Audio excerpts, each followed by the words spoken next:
Imagine living 15,000 years ago, deep inside a pitch-black forest. The night is freezing, and your tribe has just won a bloody battle against a rival group. In front of the roaring campfire, the tribal chief holds something unusual in his hands.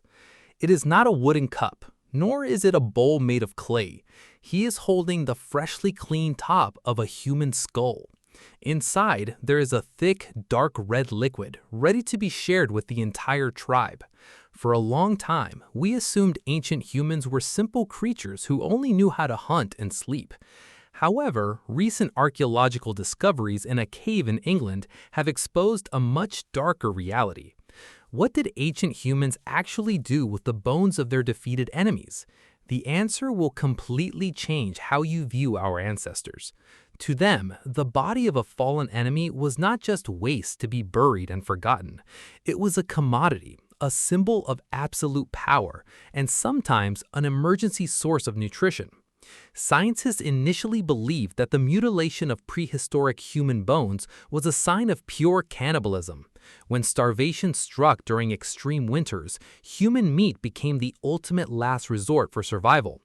But then, archaeologists noticed a strange detail that made them question everything.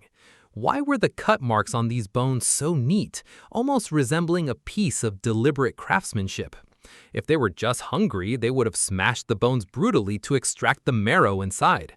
Yet what researchers found inside Gough's cave in Somerset was the exact opposite. The skulls of these enemies were systematically carved with precision using razor-sharp obsidian flakes. The facial bones were carefully detached, and the jagged edges of the vaults were meticulously smoothed out. They were crafting what we refer to today as a skull cup. This was not a random act of mindless cruelty.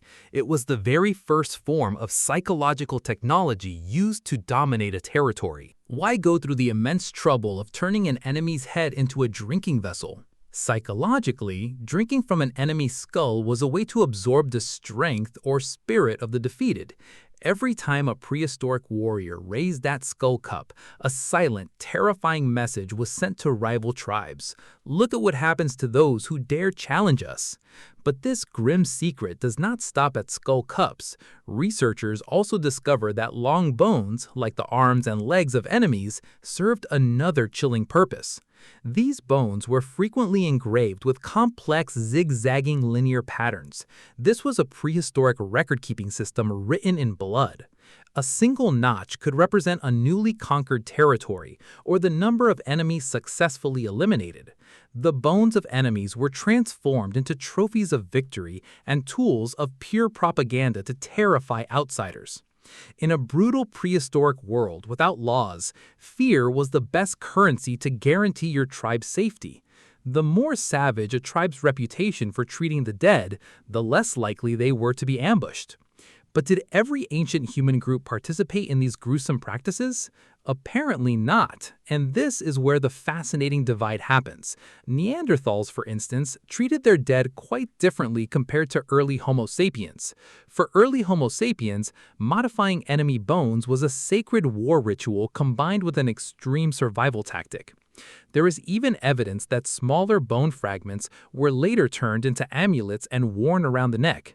They carried pieces of their enemies wherever they went as a form of spiritual protection. When looking back thousands of years, the line between cruelty and intelligence becomes incredibly thin. What we perceive as monstrous behavior today was a highly logical survival strategy for them. Without prisons, courts, or written legislation, human bone was the canvas they used to write the history of power. Therefore, this obsession with enemy bones was never about senseless madness. It is raw evidence of how the primitive human brain processed victory, trauma, and authority in the wild. So the next time you look at a peaceful exhibition of ancient humans inside a museum, remember one thing. Behind those dark cave walls, there were nights where they celebrated life through the death of another, and their finest cup once had eyes that saw and a brain that thought, just like you do today.